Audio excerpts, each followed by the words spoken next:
Once upon a time, in the bustling heart of Anambra, where the red earth carried both the sweat and secrets of generations, there lived a man whose name commanded respect in every corner of Igbo land. His name was Chief Obianuju Okafor, but everyone called him Ochiaha, the warlord, not because he fought battles with swords and guns, but because he conquered industries, trade, and wealth with the sharpness of his mind. He was a billionaire, one of the wealthiest men in Nigeria, with estates sprawling from Lagos to Abuja, and businesses that touched oil, import and export, real estate, and even politics.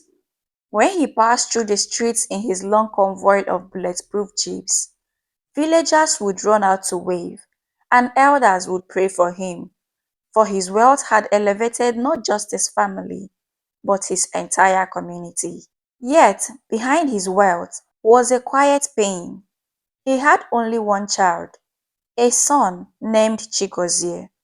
The boy was the apple of his eye, but Chief Obianuju knew well that in a land where family ties ran deep and greed ran deeper, his son was not loved by those who smiled in his presence. He saw the subtle way his brothers, cousins, and even his late wife's relatives looked at Chigozie, as though he was an obstacle standing in the way of their inheritance.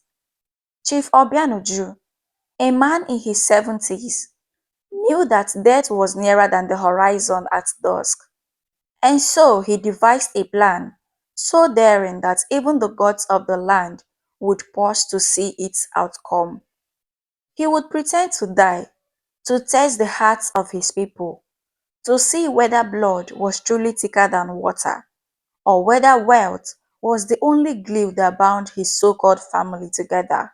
His decision was born one night after a family gathering at his mansion in Enugu. They had gathered to celebrate the New Yam Festival, a grand feast he sponsored yearly.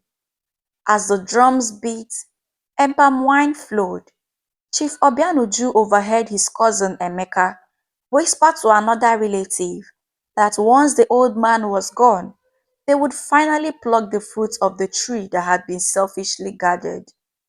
His heart sank, but he kept his smile. That night, after everyone had left, he sat with his most trusted driver and childhood friend, Okeke, and shared his plan. Okeke, they do not love my son. They smile at him only because of me. When I am gone, they will strip him bare like vultures feasting on carrion. But I will not die in blindness.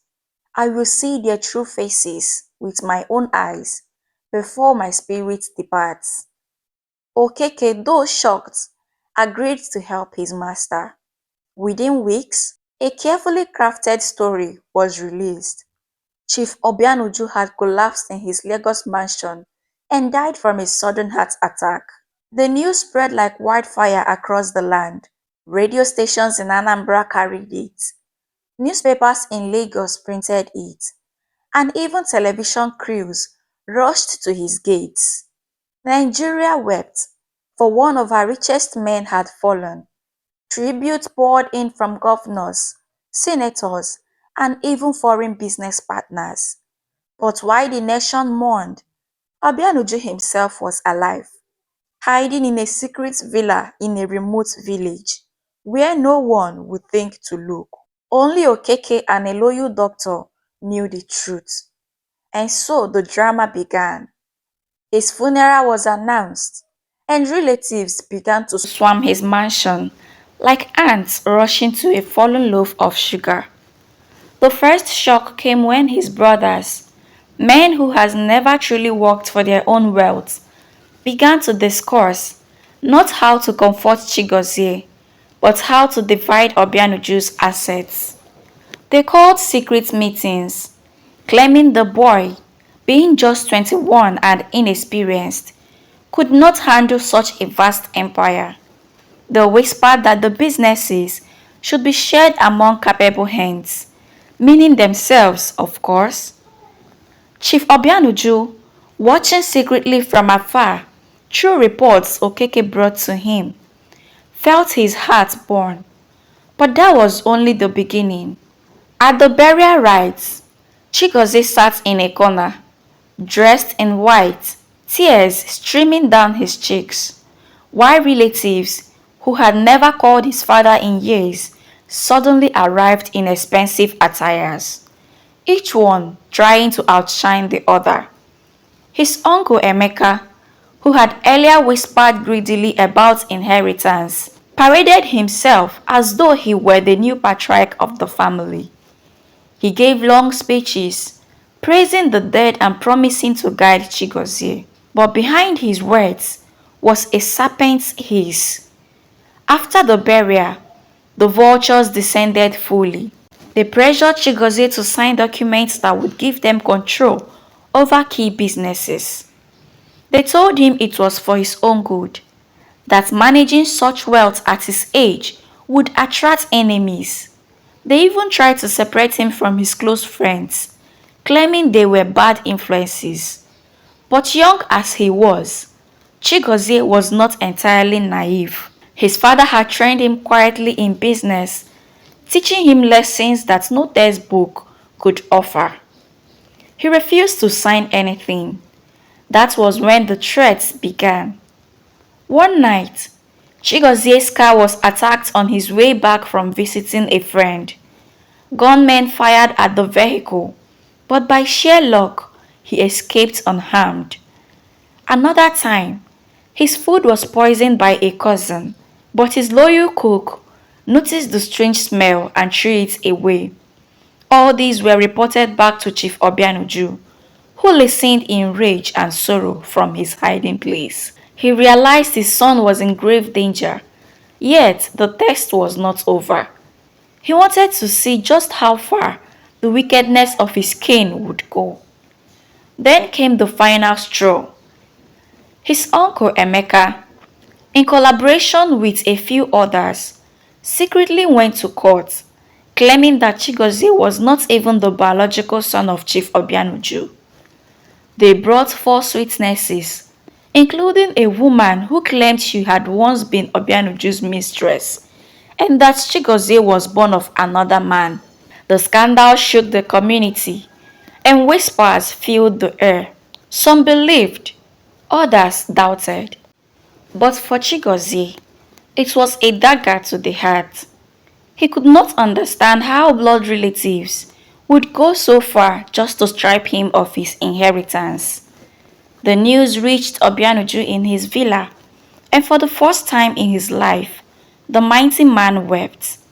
He realized that the greed of man could stretch further than the longest river.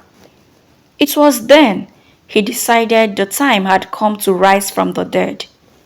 On the morning of the court hearing, where his paternity was to be questioned, the courtroom was filled with people eager to hear the scandal unfold. The judge sat in his high seat, lawyers shuffled papers, and relatives whispered eagerly, waiting to see Chigozie humiliated. Emeka strutted like a peacock, confident that victory was his. Just as the proceedings were about to begin, the doors of the courtroom swung open, and in walked Chief Obianuju himself, alive and strong, wearing his white flowing agbada, his red cap tilted with authority. The room froze. Some screamed, others fainted. Emeka dropped his file, his mouth wide open in shock. The judge banged his gavel repeatedly, struggling to restore order. Chigozie, upon seeing his father, ran into his arms, tears of relief streaming down his face. Obianuju raised his hand and thundered, "I am not dead. I only pretended to see who truly loved my son. And today, I have seen it all." He turned and pointed at his brothers and relatives. "You have shamed yourselves before the gods and before man. You plotted against my son. You tried to kill him, and you even dared to question his blood.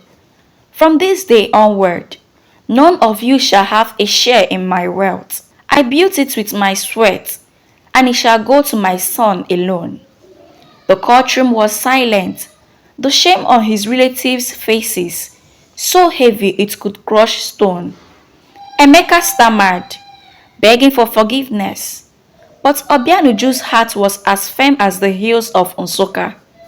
He walked out with his son, flanked by policemen he had secretly arranged, and the traitorous relatives were arrested for attempted murder and fraud.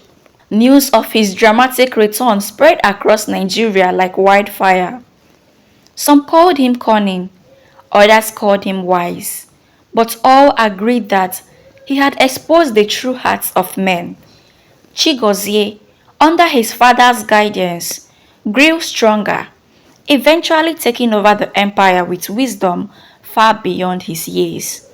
And as for Chief Obianuju, he lived the rest of his days with peace in his heart, knowing that he had secured not just his wealth, but the safety of his only child.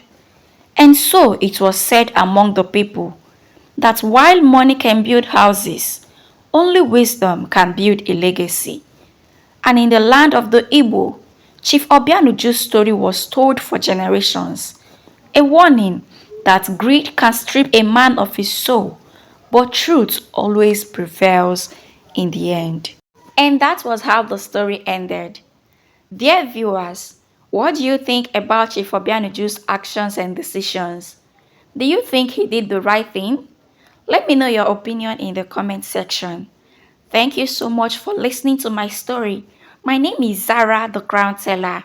And please, if you haven't subscribed to my channel, kindly click on the subscribe button, turn on the notifications, so when I post more interesting stories, you'll be the first person to get them. And if you're a returning subscriber, thank you so much for always coming around. I really appreciate your support and do not take it for granted. And please trust me when I say I have lots and lots of interesting stories that you will definitely love to listen and watch. So please relax, grab your popcorn, and enjoy every story on my channel, and you will definitely learn one or two life moral lessons. Until I see you in my next video, bye!